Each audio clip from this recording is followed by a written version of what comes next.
Guys,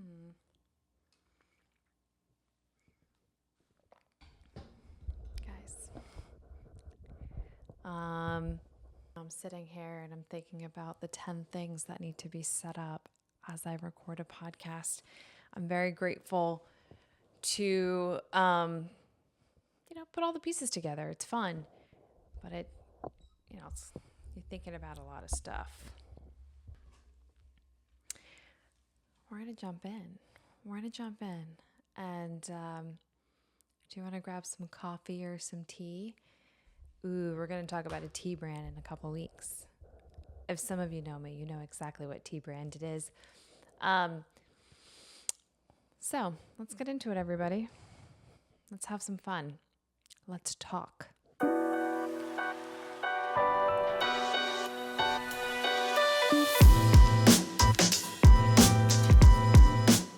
Did you see the title of this episode already? It's going to be a good one.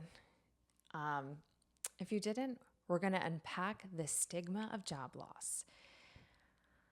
So weird because as I was planning out this episode, I was scrolling LinkedIn and came across this post. It was so serendipitous. And I read this really great story. I'm going to tweak the story a bit and kind of mix my own in it. I spent 5 loyal years at a company thinking I was safe. All of it disappeared in one phone call on a Friday, 2 days before my birthday.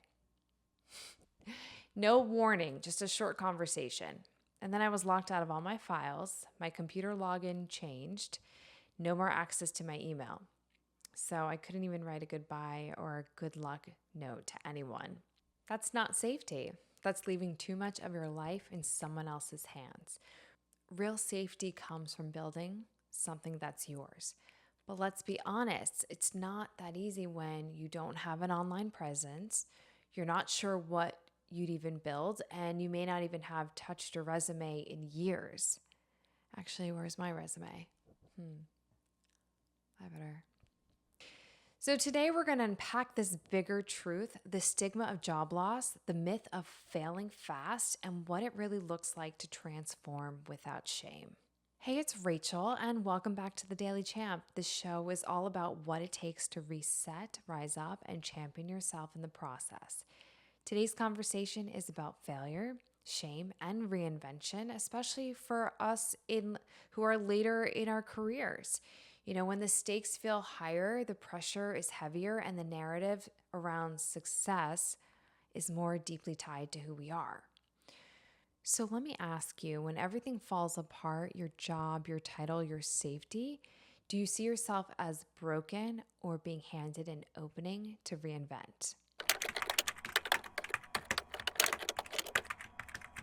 Job loss. All right, this is a rich and deeply human topic. And while there's not a lot of large scale research on people who are well into their careers, their long-term careers, making public shifts, there's plenty of evidence from psychology, career studies, and lived stories that show us what it feels like to face job loss or failed business later in life. So let's address some key themes. I think we can all connect on some of these topics. So number one, heightened stakes and pressure. When you've been established, the internal dialogue shifts from I'm learning to I should already know this. And if you've ever been in the same role for years, the idea of starting over can feel terrifying. Number two, let's talk about identity and self-worth. Who we are becomes fused with what we do. When we lose that title, the question really becomes, who am I without my work? And then number three, there's the stigma of starting over. Okay, you fail in your 20s. It's gutsy. But if you fail at 45, people call it reckless. That double standard stings. Number four, there's this fear of judgment and comparison. What will my family think? My peers, my LinkedIn connections. Oh, am I going to have to put that banner on of open to work, open to working? So I think we've all been there, but sometimes that shame thrives in silence. And number five, resilience, reinvention, and learning. Ooh, those are great words, right? We've just heard all the negative words. So, what's the truth about that? Most people who make it to the other side call failure the turning point, not the end.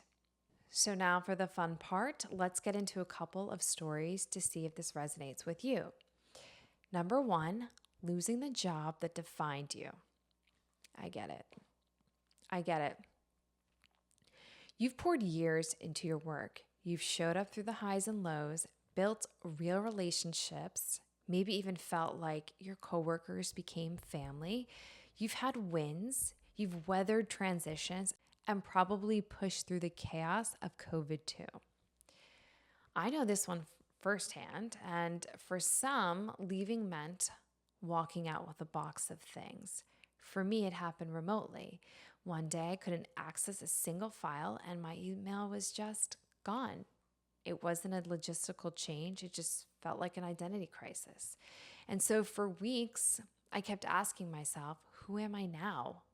How do I start over? But then slowly the answer came, I'm not just my title or my job. I'm what I choose to build.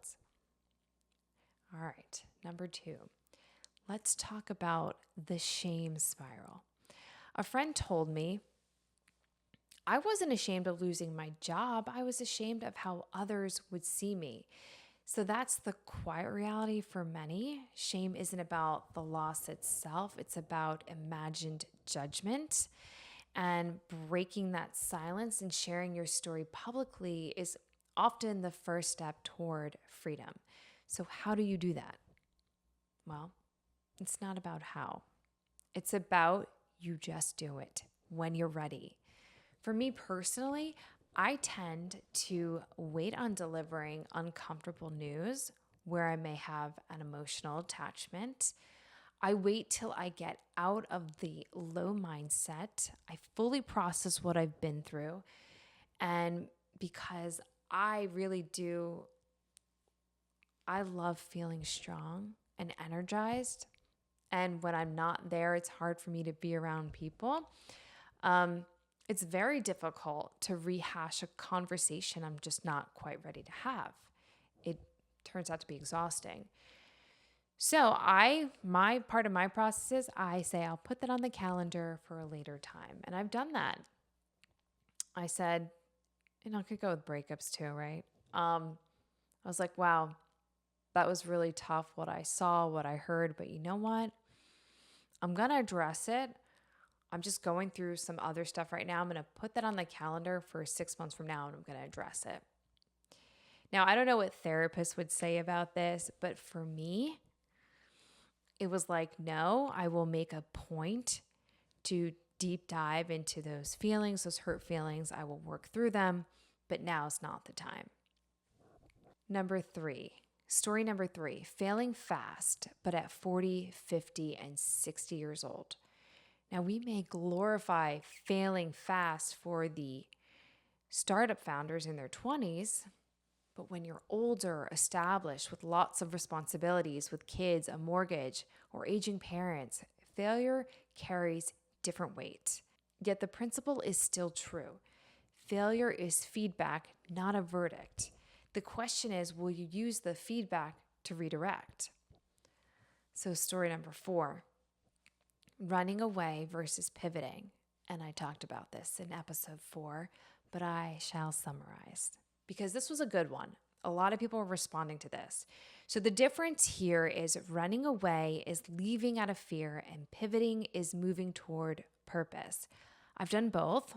Once I ran from a job just to escape and it left me lost. But another time I pivoted towards something I deeply wanted and that was powerful. So ask yourself, am I leaving to escape or leaning towards something that matters? And I just realized I haven't smiled that much during this episode. So I'm just going to smile a little bit and take a sip of water.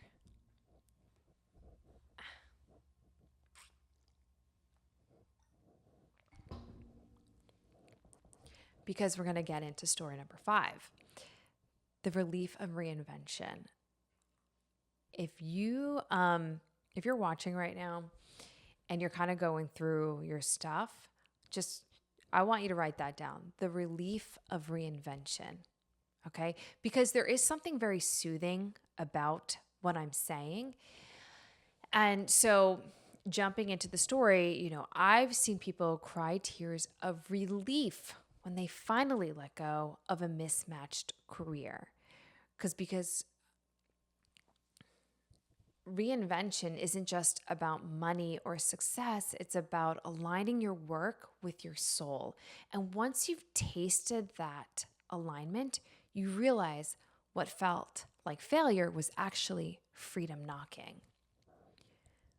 Okay, so we got through our 5 stories. And before that, we got through our 5 themes. So, in closing, what are we going to do? We're going to strip away the stigma. Because job loss is not the end of your story, and public pivots are not embarrassments. Failure is not failure. It's just simply data. I love that. It's direction, and in many cases, divine redirection. So if you're in your 30s or 40s or older and standing in that shaky place right now, please hear me. You are not behind. You are not disqualified. You are at a crossroads, and crossroads are where new chapters begin. Your setbacks can be springboards. Your pivots can be power moves, and your story, no matter how messy, can still be your greatest work. And to that point, if you want to talk about any of this together, please join my Facebook group, also called The Daily Champ, where we keep the conversation going daily. In this episode, if you were encouraged, please share it with a friend who might need the same reminder. Until next time, keep your heart steady and your eyes lifted. Thanks for watching The Daily Champ.